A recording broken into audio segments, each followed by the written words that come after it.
Well, hello, you good people. It is Peikoff Wednesday. Now, it's noon on the East Coast, but this is the last week of that ARCUK's times being a little bit out of alignment. Don't blame it on the ARCUK. In fact, support the ARCUK. It's the British summertime versus daylight savings time. Couldn't get them synchronized. I never thought it made any sense. Anyway, don't change the clocks, change the schedule. But I am glad you are joining us here live at noon Eastern time, whatever time it is where you are, because I, as always, have the honor to join James Valliant to talk about the ideas of Leonard Peikoff. And we are working our way through keeping it real, and we are keeping it real. James, how are you this fine Wednesday morning? I am doing quite well, sir. How are you?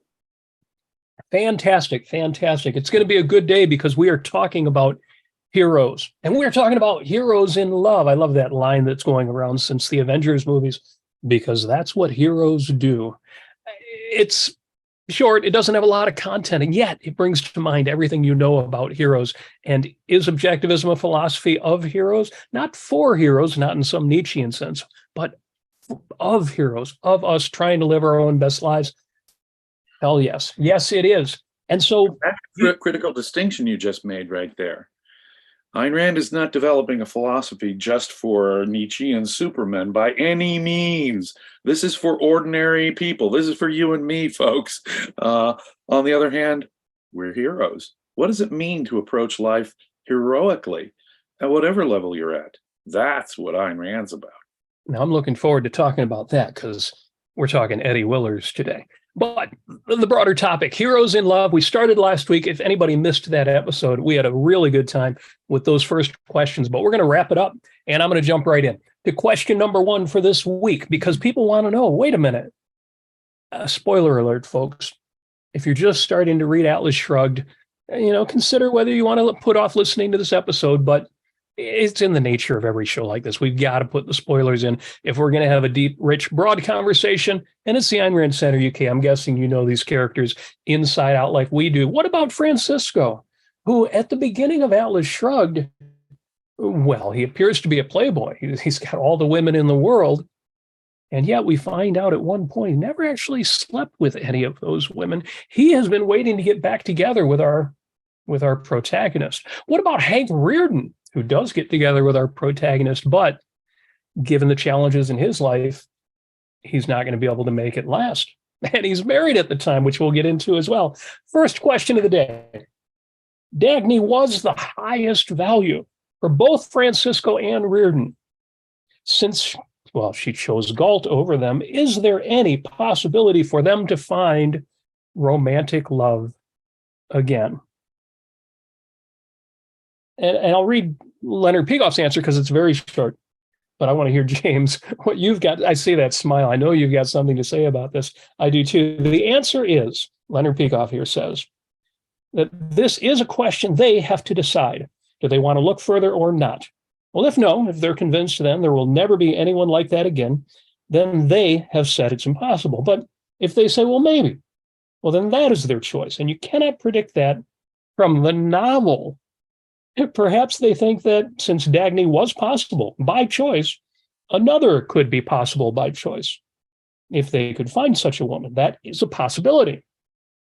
Ayn Rand was asked about that, and she said, quote, and this is the real answer here, quoting Ayn Rand, "I wrote a novel, not an installment with sequels," unquote.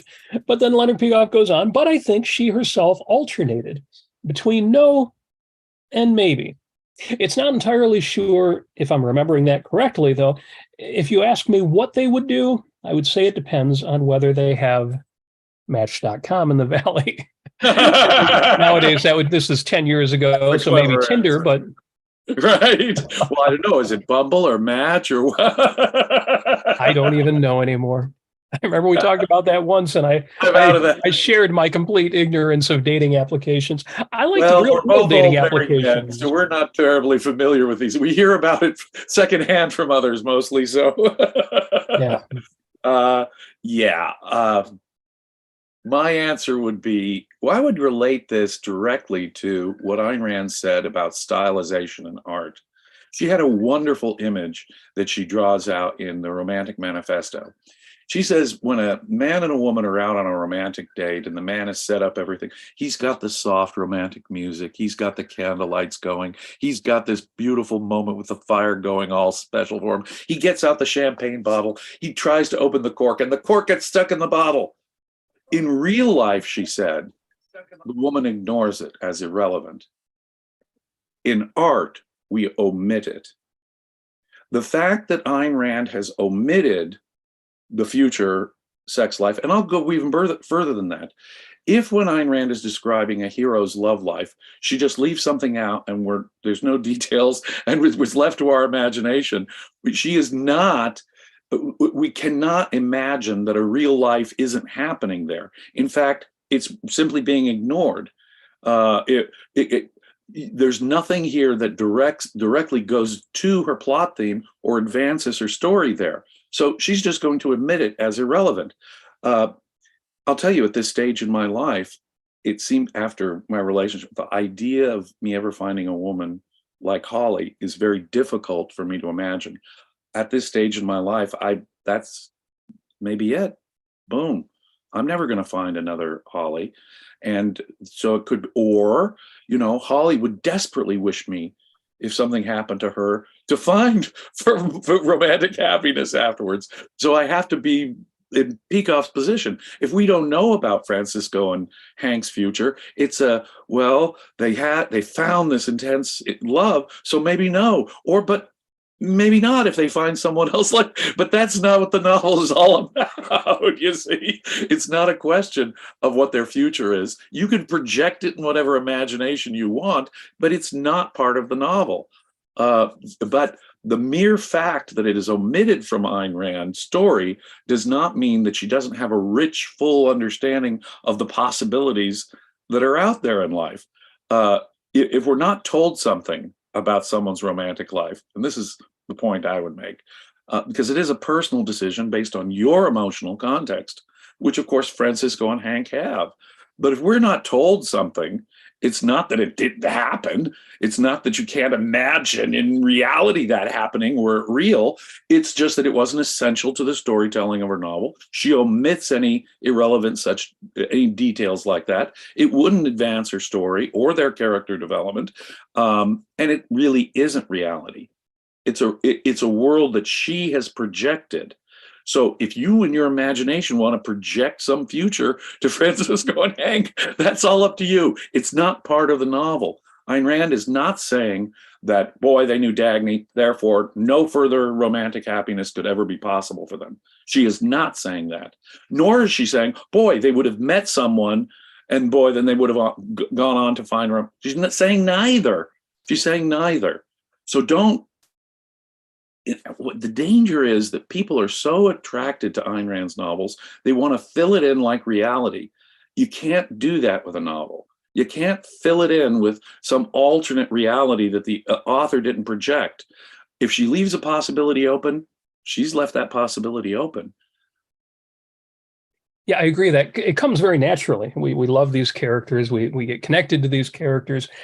And because they're sort of in the objectivist universe, there's a real sense, a real logic to the characters. So it's very easy to project out, well, if this was really happening, here's what would happen, and here's what would happen, and here's what would happen. I remember, I'm going to do a bit of promotion here, and I need to do this for the Ayn Rand Center UK. There is a link in the chat on becoming a member. You can click that and become a member. And if you become a member, you can attend the weekend study groups, many of which are run by you, James Valliant, if you really want to get into the nuts and bolts of this philosophy, but in a way that goes beyond just reading the various books and essays and listening to the Hall Forum. Outstanding. But also, if you become a member, you have access to the fiction fan club. And right now we're going through the Fountainhead, which is a great exercise. And on some of these sessions going through the Fountainhead, we've been joined by longtime objectivists and experts like Shoshana Milgram, and Iris Bell has been joining us. And some of the early episodes, Lisa Van Dam of Van Dam Academy was on. And Lisa said something early on, which I thought was really important and very valuable, because there was this kind of speculation going on.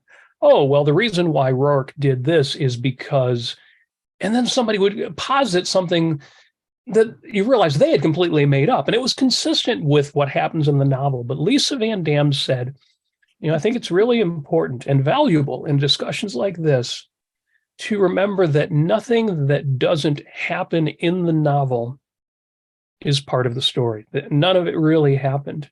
I love how that comes out in discussing the early Ayn Rand, because there are excerpts from the pre-published version where there were characters originally in The Fountainhead, for example, Vesta Dunning. Great characters, compelling characters. Snatched away Vesta Dunning from me there. Oh, sorry about that. The example, because she comes up so naturally in one of our next questions. But you're absolutely right. You're absolutely right. And there's great conversations to be had about that, but it is important, as Lisa reminds us, that the characters did what they did in the stories. And if we speculate in any other way, we've just got to remember we are just speculating. And you want to be careful about that. Oh, but I want us to think about that one example there. That's a great example for exactly what we're talking about here. When reading The Fountainhead, Vesta Dunning never happened. She cut out Vesta Dunning. We are not to consider Vesta Dunning as part of the story. And yet, my friends, in Ayn Rand's imagination, before he knows Dominique, could he have had a romantic relationship? Well, in Ayn Rand's mind, that's certainly an open possibility. And being an unstated open possibility, it helps me as a reader understand she's talking about the essential. She's talking about the essential. No, I can't consider some part that she cut out, some earlier affair that Howard Rourke had with Vesta Dunning. That's not part of the story. It didn't really happen. It can't come into my consideration. This is just a story, folks, just a story. But back up for a second. Would it have been impossible in Ayn Rand's mind for Howard Rourke to have had this other relationship? No. In her mind, that was an open-ended possibility out there. And that, as readers, is what we have to bring to it. No, we can't consider Vesta Dunning as having happened in this fictional world. But on the other hand, what business is it of ours to start speculating one way or another and excluding or including because they weren't there? What we're doing is imposing our view of morality, or what we think Ayn Rand's view of morality is on the situation. And that is deadly dangerous. And that is deadly dangerous. The character she presents as Howard Rourke is a kind of character where he could have had another earlier relationship. We're just not told about it. So don't be filling it in one way or another. It's the filling it in one way or another about stuff we're not told. For example, take Francisco. What would it have served? What function would it have served if she'd added a postscript to Atlas Shrugged and said, oh, yes, Francisco met this interesting girl. They went out on a couple of dates. It didn't work out. It would add nothing to the story. It would add nothing to the thing. All we'd know is, okay, Francisco had maybe a hope and he tried and it didn't work out. What the dating lives of the future, going back to our question, the future dating lives of Hank Rearden and Francisco d'Anconia do not advance the story one little bit. But for us to project it one way or another would be a mistake. She's leaving it as an open-ended option. Right. And I have to admit, I'm all about projection and speculation and thought experiments. So I will do that. And I will, well, we all know Francisco married the fisherwoman that was in the valley, and we all know that Hank Rearden eventually realized Gwen Ives was right in front of him and married her. But it is crucial to this is all fanciful. None of that is in the story. It's all on the level of, not even on the level of What's so interesting is that people will take what they think of as Ayn Rand's ideal of love, and they'll project it in a way that may or may not be Ayn Rand's ideal of love at all. And I'm all in favor of it, so long as you know it's projection. Right. Don't take your projection of what she's saying or what you think she's saying or what you would do and project it onto her characters. She has omitted all of those non-essentials. You know, that dating experience that the hero had that didn't work out or something. She's left all that out, okay? So these are essentialized presentations of people that if they were real, they would have thousands of other details to their life that she's not telling you about. She's giving you the essentialized, stylized version of this character, not the biographical details, most of which would probably just bore us all silly and turn Atlas Shrugged into a million page novel that no one can read. So again, I don't mean to give that warning and tell people, yeah, don't think that way, don't think that stuff. I just love that you have the perfect example here in the early. I'll read the quote here because I love this. When Leonard Peikoff writes, the admirers of the Fountainhead see the novel and Rourke as finished realities. The author obviously shared this view. I must therefore stress that the following, this excerpts, including Vesta Dunning, not to be taken as part of the Fountainhead. These scenes do not contribute to the novel's theme or meaning. They do not cast further lights onto Rourke's character or motivation. They are offered as individual, self-contained pieces to be read as such. And this is the best part here. Leonard Peikoff writes, if I may state the point paradoxically, for emphasis, these events did not happen to Rourke. They are pure fiction. So again, I'm all for speculation. If you can hold it in your mind that way, if you can always keep in mind, this is not actually part of the Fountainhead. This is not actually part of Atlas Shrugged. This is my own fanciful and maybe useful and insightful, but just not part of the story. Ayn Rand, she was a ruthless self-editor. She realized that everything that she had accomplished in the Vesta Dunning sequence was accomplished in other ways through the novel, that it was in effect just repetitive. And being repetitive, it was a distraction. It would slow the novel. It would not help the efficient flow of her book. She cuts it out because it's repetitive. On the other hand, it has some of her most beautiful writing. Another thing Dr. Peikoff notes, and so you're almost weeping at the thought of this not getting into the Fountainhead, because stylized writing is some of her most magically mesmerizing writing. Absolutely. But she was such a ruthless editor. She could cut it out, drop it on the floor, her office floor, never see it again. It never happened to Howard Rourke, not for my readers to consider. And that's the key. Don't consider it. Yes. One way or another. Don't project it in. Don't imagine what else there might have been. It's an essentialized presentation here where the non-essential has been left out. That's the best way I have of saying it. Yeah, it's good conversation going on in the chat. Hard to keep up with, but if you hit that $sign and make it a super chat, your contributions support the ARCUK. For example, Equal to Reality says, I always like to think Eddie Willers survived. Well, it's not that he didn't survive.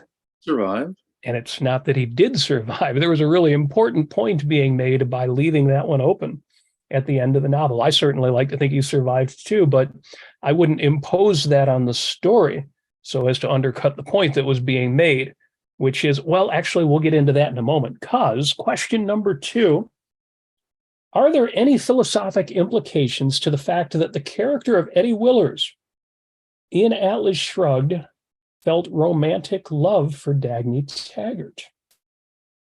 Then Leonard Peikoff says, yes, but only in this way. A man who works daily with a woman who really gets to see and know her character, her values, and her whole approach to life, and who admires her tremendously, with age being remotely relevant to the circumstance. He's single and she is too. He's not 12 and she's 47. Such a man in that context will feel some form of romantic response.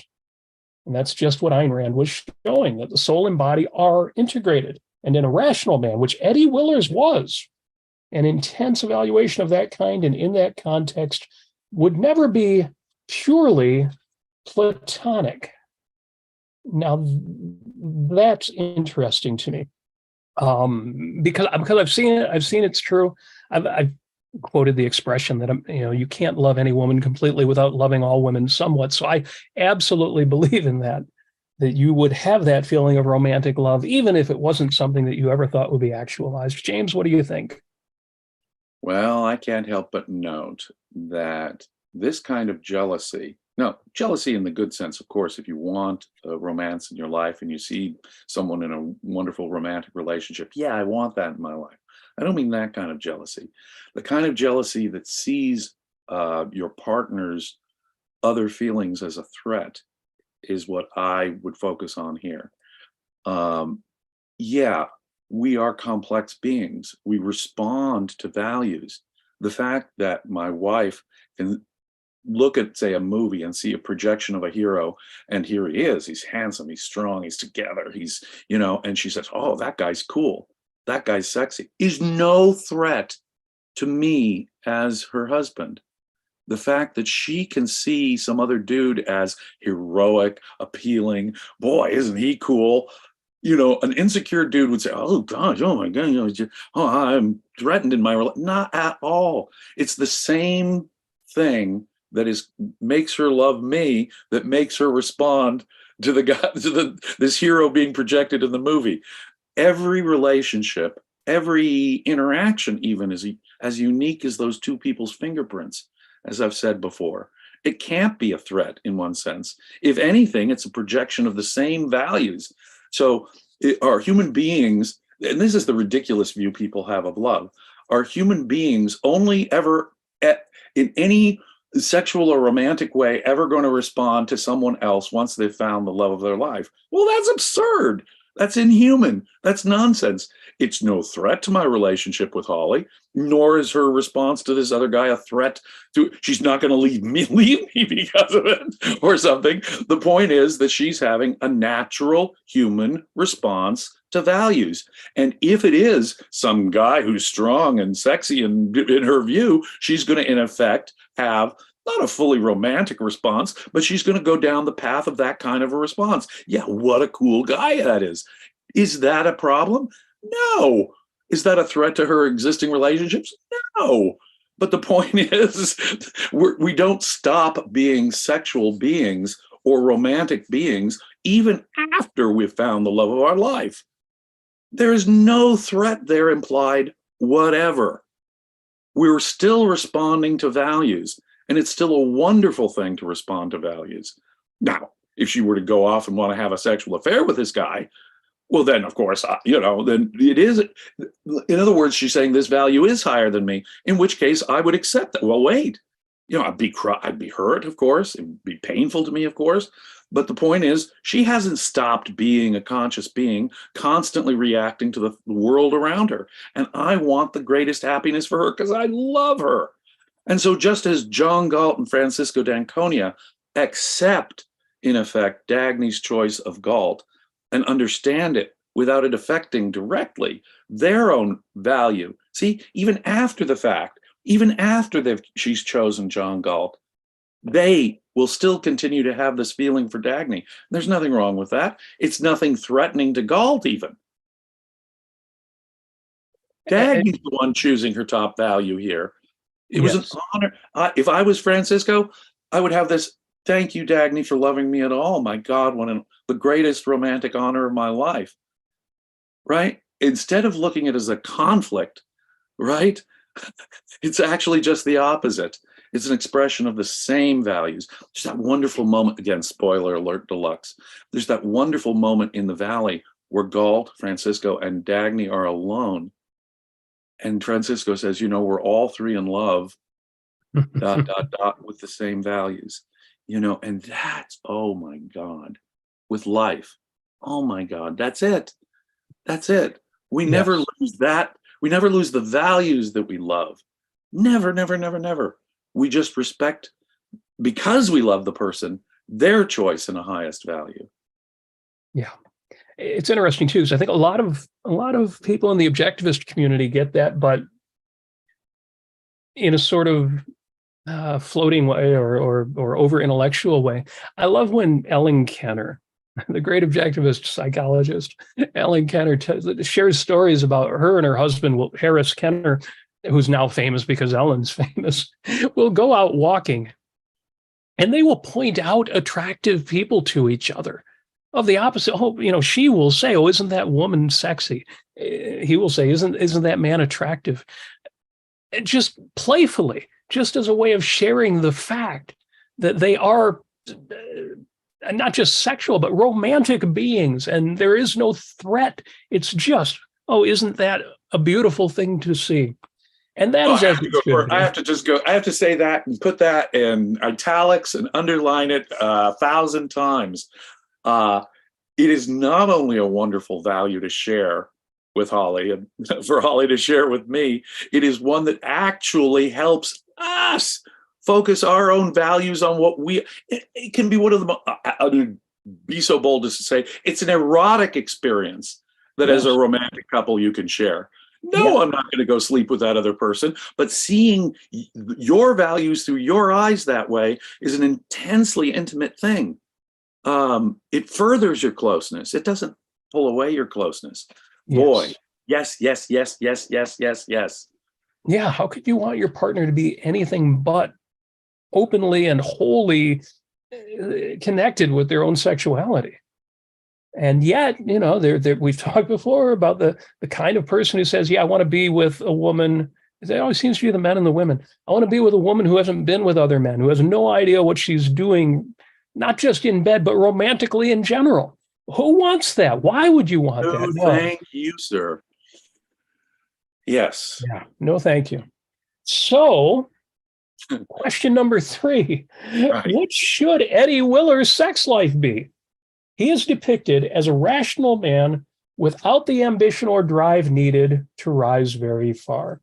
If he matches up with a woman of similar values, is that enough? And if I remember on the audio, it was put even more critically of Eddie, that he was, you know, not a great man, not anyway. Leonard Peikoff's answer will make the whole point here. He says this is not Ayn Rand's view of Eddie Willers. He is a man of ambition within his capacity. He rose to a very high, crucial position on a railroad. And he is certainly a man with drive, as you use the word. That man works 24 hours a day to keep things going. Eddie Willers is a perfectly moral man with the ambition and motivation, everything you could ask of a moral man. But he is an average man. He's good. But he is not an intellectual. He is not a creator like the heroes are.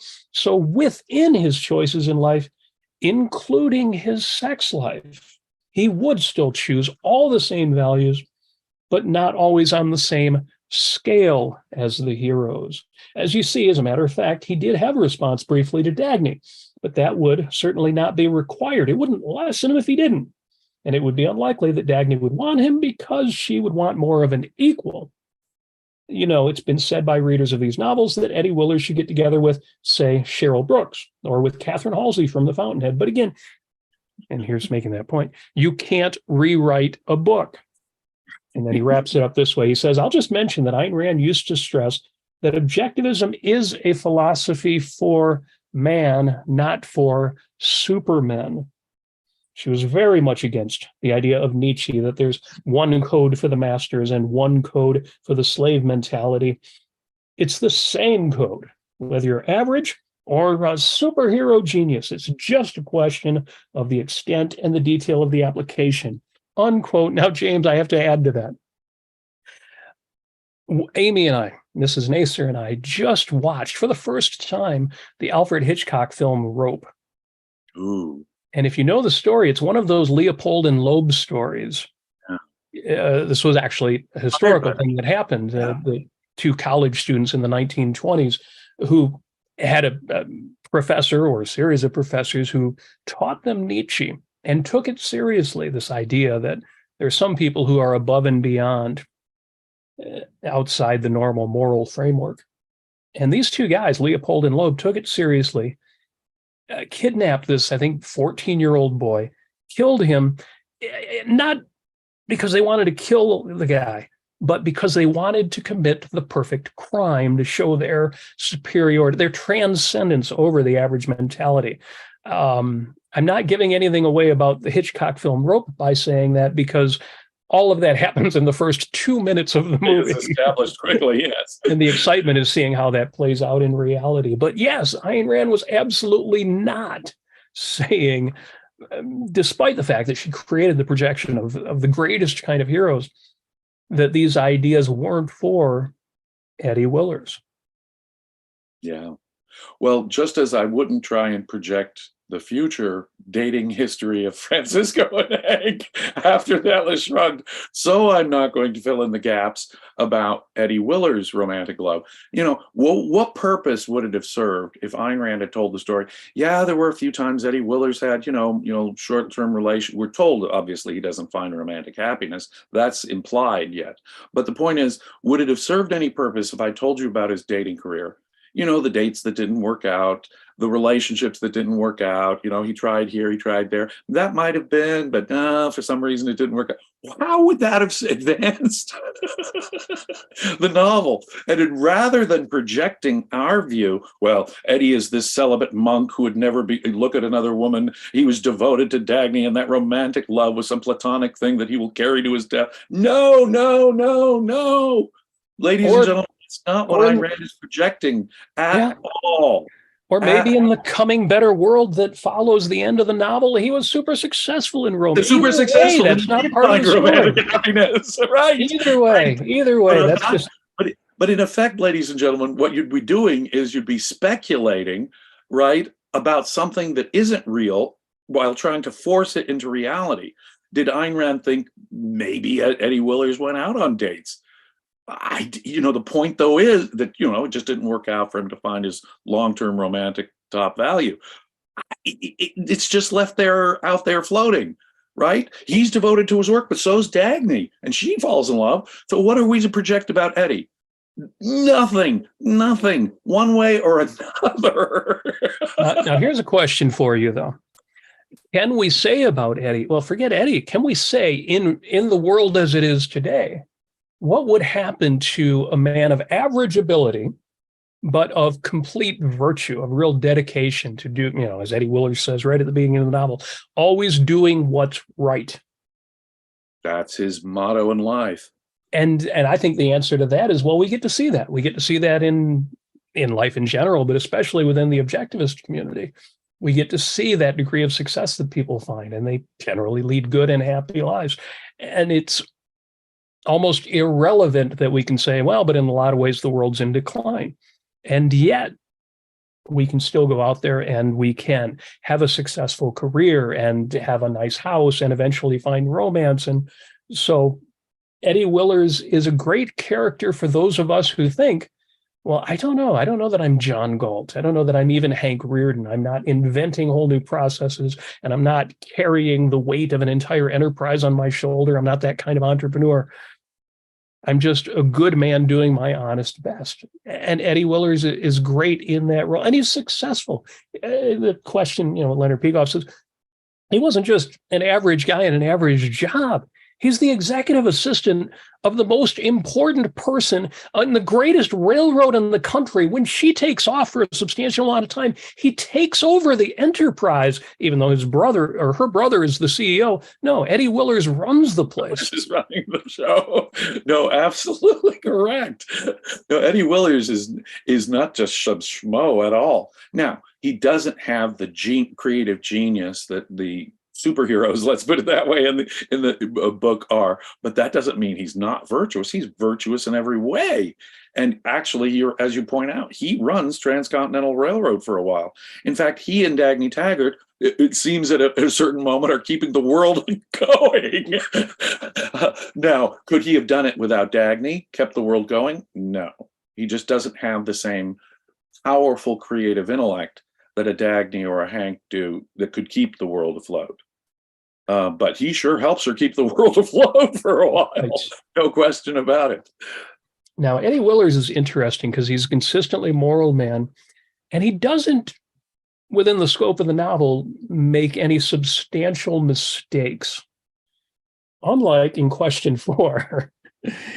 So Leonard Peikoff was asked, in Atlas Shrugged, was Hank Rearden's extramarital affair with Dagny Taggart a moral violation?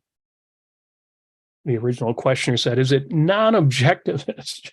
Which is always funny to suggest that philosophy existed in this world. We talked about that last week. Is it a moral violation because it was a unilateral breach of the marriage contract?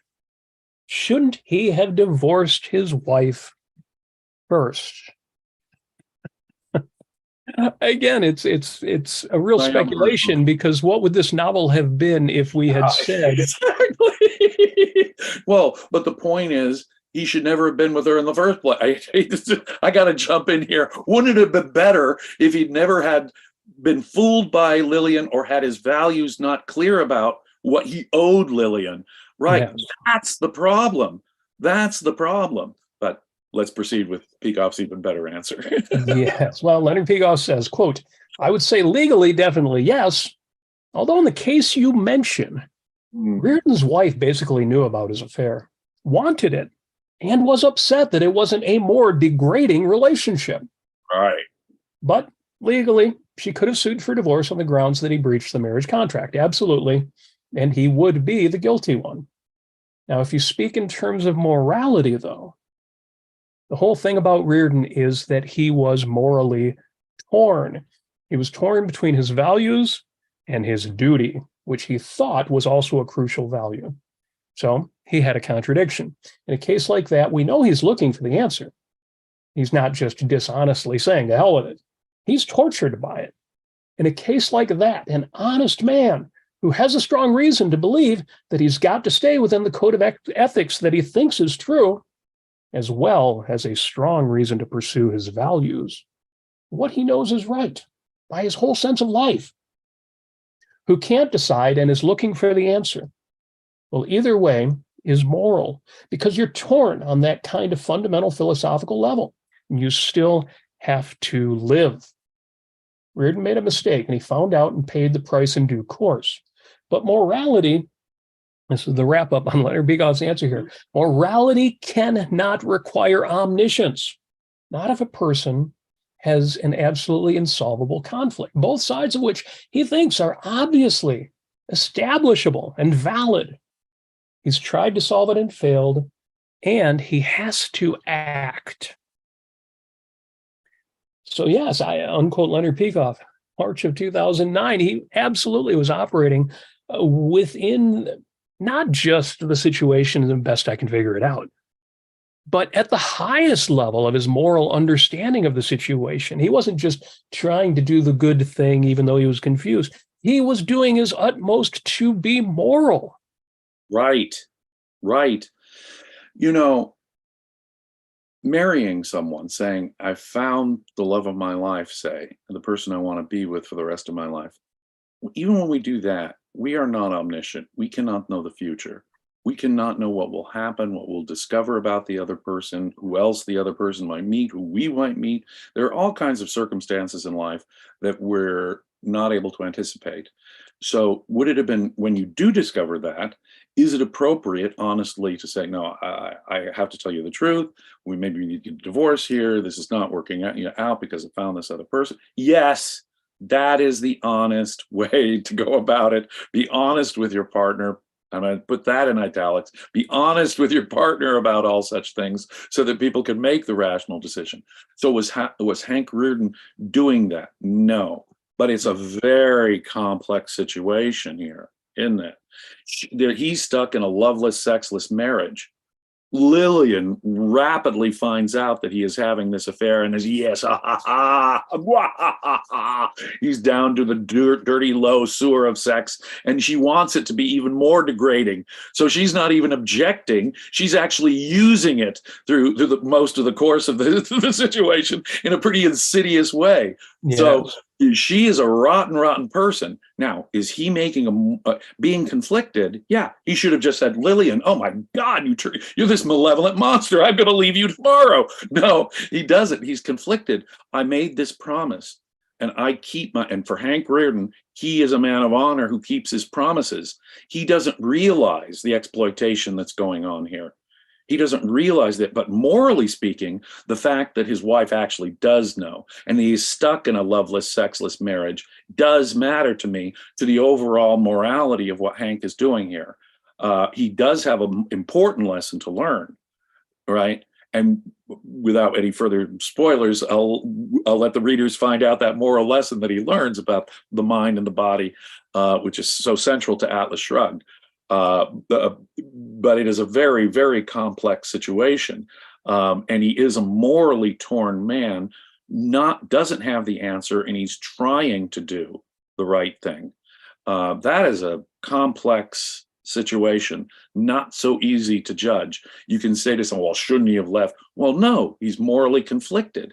He's conflicted between this promise, and he takes his promises seriously, and the actual needs of his life, which are better fulfilled by Dagny. So he is a man in conflict in a very complex moral situation. He's stuck in this loveless, sexless marriage, and soon he learns that his wife even knows about this other relationship. Well, this is a mess of a situation here.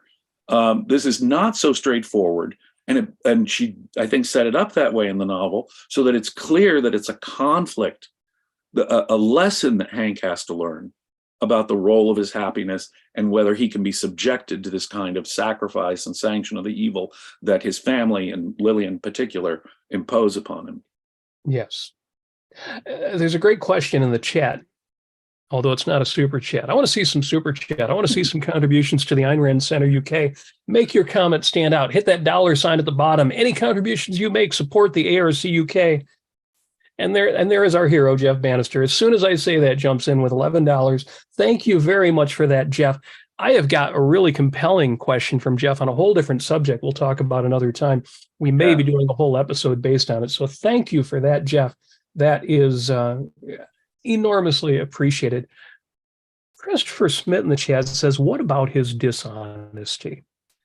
And this brings to mind, speaking of Hank Rearden's enormous honor, once everything starts going to hell, he still doesn't come out and just publicly denounce Lillian and publicly acknowledge what he did. And why not? And people have asked about this. He only makes it worse by carrying on the pretense. And the answer is he will not be the one to make it public if it means harming Dagny. And even though eventually it all comes out and he says, well, I should have told everybody from the beginning, he will not do that so long as she's the one who's going to have to pay the price for it. This is a man of enormous honor. That is it. He will not hurt Dagny. And the way that all resolves, and again, talk about spoiler alert, the way Dagny realizes the situation where Hank's keeping this relationship private is causing other effects. Her immediate response is both bold and brilliant. That is just a gem of one of my favorite moments in literature, actually, is Dagny's response on the radio when she finds out how Hank is being blackmailed. Now, notice his dishonesty, or let's put it this way, his lack of forthrightness and openness about his relationship to Dagny sets him up morally. It's the way in which that moral conflict is going to be brought to a circumstantial head. Yeah, it's a conflict and a moral conflict, but the question is, making known to the world my relationship with Dagny could hurt Dagny. I'm never going to do that. Are there contexts in which it's okay to keep your private life private? Yeah, there sure are contexts in which it's okay. And as we said earlier, before he even reaches this state, he knows Lillian knows.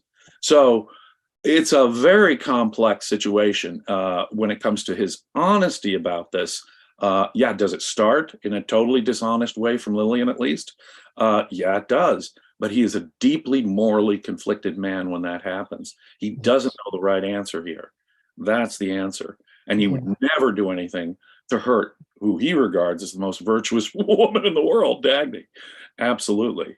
Yes. And it's part of his overall ethics that he pays his way. Nobody else will pay for what he did. Speaking of paying for what folks do, a huge shout out to Vladimir Rusinov with the super chat. 10 Lev, hello in Bulgaria. Thank you for that. Thank you for your support. It's great to finally see some super chats in this episode. Support the ARC UK. But yes, Hank Rearden is a man of extraordinary honor.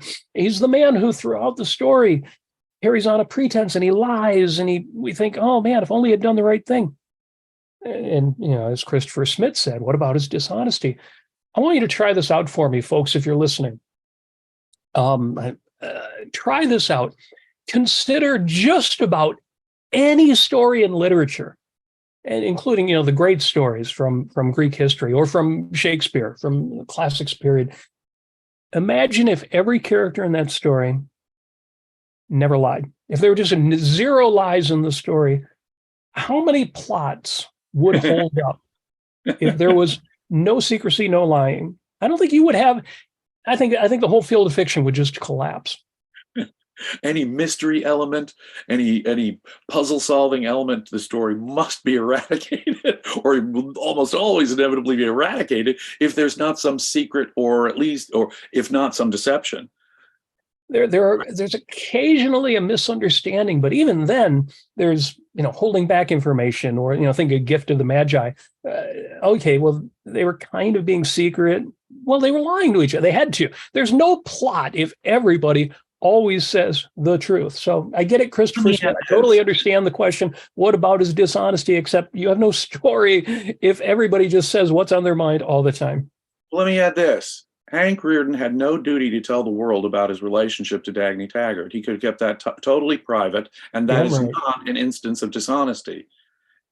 Honesty does not require you download everything in your head to anybody who happens to come along. No, you don't owe anyone the information in your head, except under certain specific contextual circumstances where your business partner relates to the business. I have then a responsibility to inform you of this information. In most cases, though, you don't have to tell anyone anything. You don't owe them the knowledge, the data, the information. There are only certain contexts. Now, what about Lillian? Yeah, well, if it's your wife, then I would say that's the context when normally you would have a moral responsibility to tell your wife all about this relationship with Dagny. But then I ask about Lillian in that by the time he's in that context, she is exploiting him. She is not loving, she's hurting him. So now here he is. Truly, I ask you, in the face of Lillian's monstrous exploitation of Hank, in that context, does Hank owe his wife that kind of information? Because that is, marriage is a context where one of those contexts where you do have, I think, a moral responsibility to tell something relevant like that to your partner. If Hank didn't have to tell the world, that's not dishonesty. And it comes to Lillian, in the midst of her ruthless exploitation of this man, that's again another complex, morally complex issue, only generated by Hank's error. If Hank had been morally clear about the issue, he could have been straightforwardly honest with Lillian, but that would have been goodbye, Lillian, right? He still hasn't worked that out.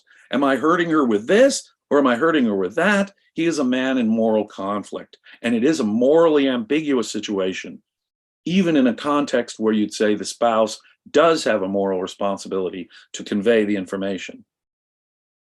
I hope that makes sense.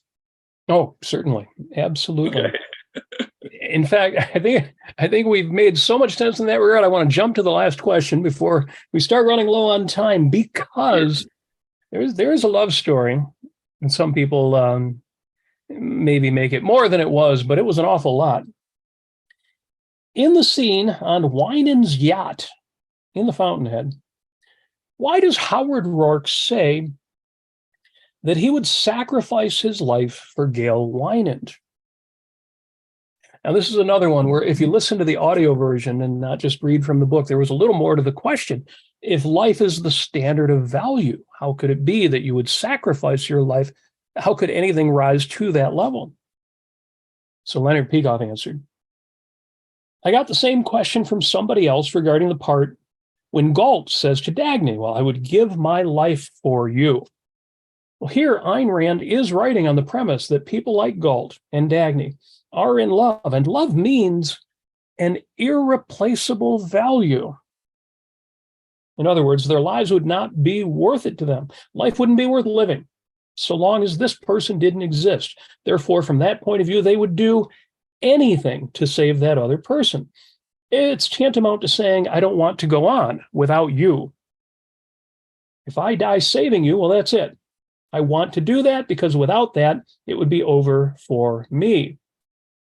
So you have to be in love more than a Hollywood movie for it not to be a sacrifice. Now, James, that's an interesting whole philosophical idea, that because of the way that the human soul, the consciousness, or psychology works, we can, even though life is the standard of value, it's the basis for the fact that we even have values. There can be values we hold, which if we lost them, we might not even want to go on living, and that we would be willing to take substantial risks and sometimes even a bullet for. Look at the way the heroes in Atlas Shrugged look at their careers. And there's just a non-human value, just the way they look at their careers. Could they go on? Some of the characters, when Galt is bringing them on strike, it's as if they're confronting something that was life and death. You're asking me to give up the most important thing in my life, my career, my values, my goals, my future, my ambitions. And no, Galt is saying, I'm asking you to protect them. I'm asking you to honor those values. And so they have to learn this lesson, but before Galt, they get to this state, what he would be asking them to do would be to sacrifice a value on that scale, their purpose in life. Now, I know that's something else, that's career, say, but that is, for the heroes, their central motivating part of their life. And he's asking them to quit and go on strike with him. Wow, right? Are there values on that scale? And more than that, are there non-sexual human values on that scale? And in this regard, Ayn Rand's notes for The Fountainhead are very, very interesting. In her notes for writing Atlas Shrugged, she, if I may quote, Rourke becomes Winand's obsession. Winand is actually in love with Rourke. It is love in every sense but the physical. Its base is not homosexuality. Winand has never had any tendencies in that direction.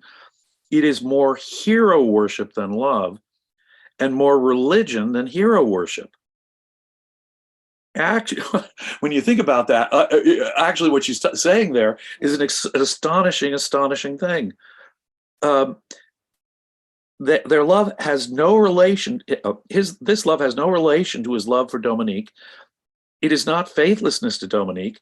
And yet, were he asked to choose between the two, Winand would have chosen Rourke. Winand welcomes the torture of loving a man, who he should hate.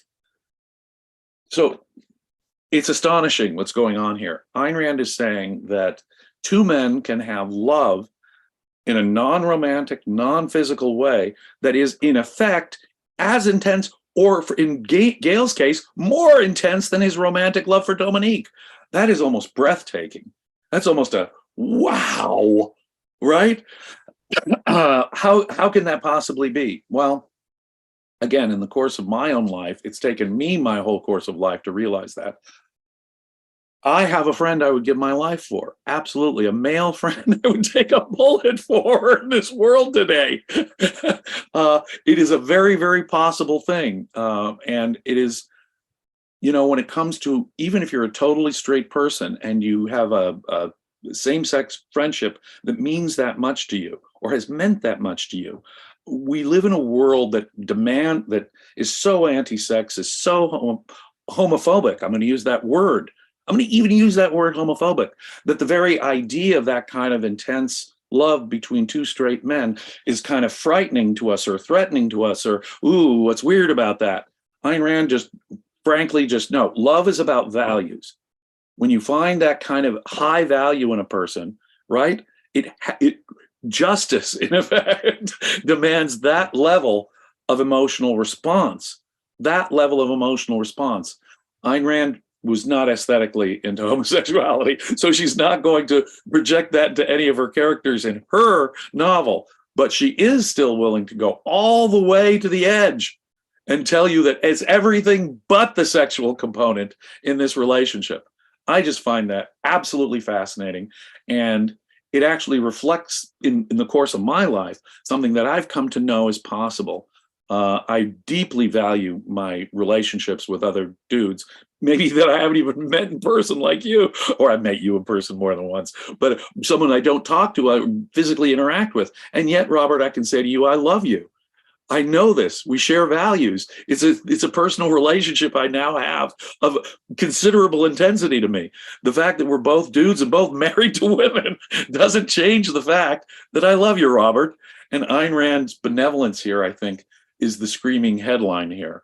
Yeah, yeah. Dudes can be that to each other. Women can be that to each other.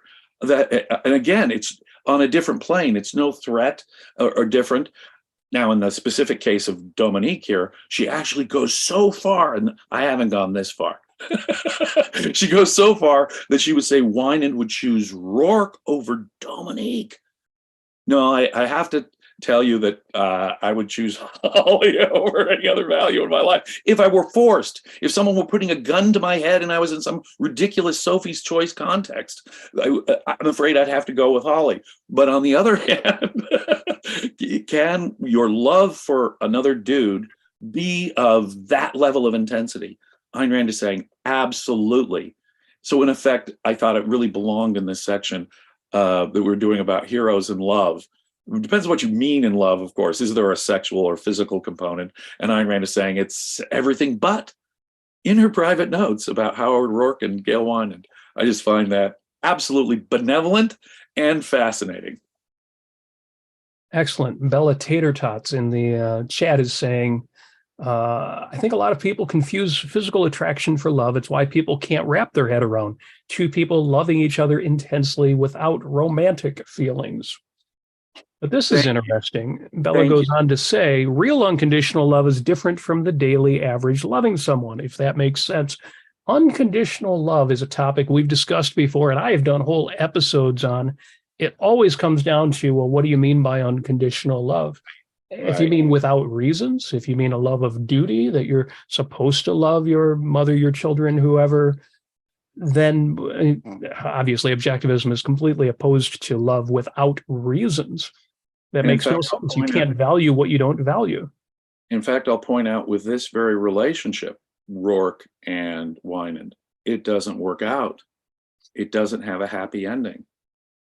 So is it conditional? Yeah, even the love in that sense, very conditioned to circumstances. Yes. And we have to recognize that with all human relationships. If the conditions change, especially if the conditions change about the person themselves, then the feelings of and the nature of the relationship must necessarily change because it was conditional. Now, if you mean by that, it's my highest value, and I would be willing to take a bullet. I would be willing to risk my life for it. If that's what you mean by unconditional love, yeah, I can have that, and I can have that for more than one person at a time, thank you. And in a different context. This is my bestie, dude buddy. This is my wife. Would I risk my life for both of them? You're damn right. In that sense, there's no condition, there's no value that compares to them, is what I'm saying. But are they conditional? No, it's only Holly that I could feel that for. It's only my bestie male friend that I could feel that for. So in that sense, it's very conditional, highly conditional, dependent on conditions. But in the sense that I'd be willing to risk my life for them, yeah. Yeah, and it's good to establish what you mean by that. I'm a big fan of unconditional love, but again, you'd have to understand what that means. It's not that there were never or aren't any conditions. Usually when we talk about it, it means all the conditions have been met. And there's virtually nothing that you could do. Like you, James, I'm not going to ever change my love for you because I know who you are. I know what you are. I know what you've done. You would have to become a different person for that to change. Is that unconditional? Well, the point is the conditions have already been met. Or as Leonard Peikoff says, in the case of our children, there is almost nothing our children can do that would stop us from loving them unless they completely just fell apart as a human being. They essentially changed their identity, became someone else. Again, I've done whole episodes on it. You and I have talked about it. So Bella, look for those previous episodes. Just search unconditional love and my name and you will find that. But yes, this is why psychology matters. It's not as simple as, well, philosophically, your highest value is your life, and therefore it's irrational to ever sacrifice your life for anyone. well, there are things which, if you have values, if you have built a value hierarchy, if you've built a life and a personal identity and then found someone who matches that, you don't want to live without them, and you will take virtually any risk. And in the worst conceivable torturous case, even take that bullet knowing you will die, because I don't want to be here anymore if I didn't save that person's life. Right, right, right. Love is the emotional expression of our loyalty to our highest values. Yes. And it's an action.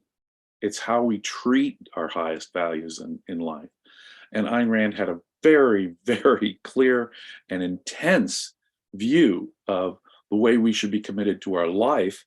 And therefore, all the values in the hierarchy of their importance that make that life so wonderful.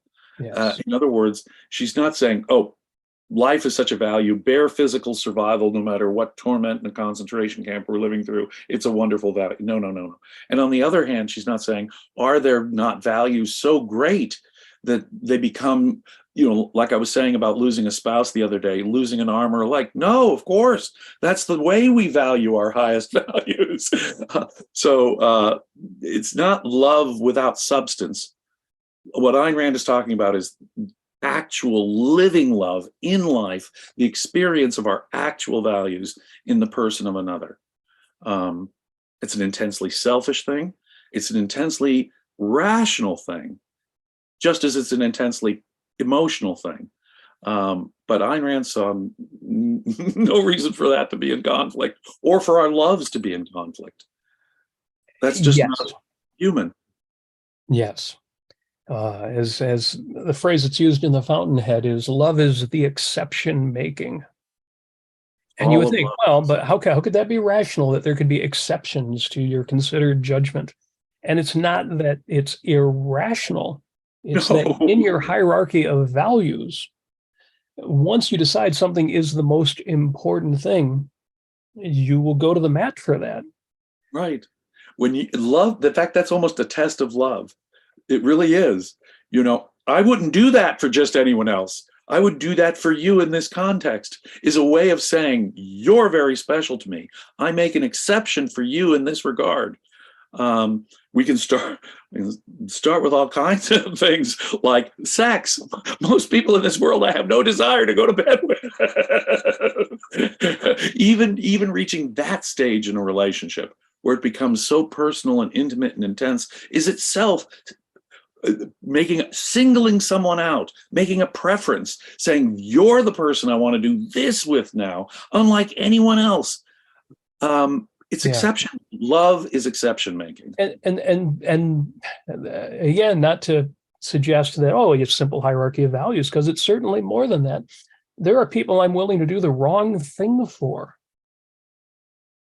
How could that be? Well, consider, before you condemn Hank Rearden for sleeping with Dagny Taggart, consider the father of the starving child who breaks a window to steal a loaf of bread for his starving child. He did the wrong thing. It's a violation of property rights.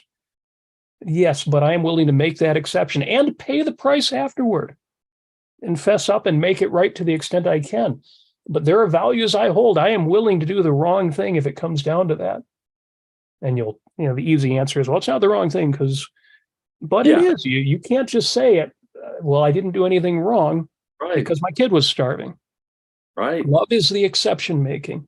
And we're not here to be intrinsicists to a moral code. That's not the purpose of philosophy or morality.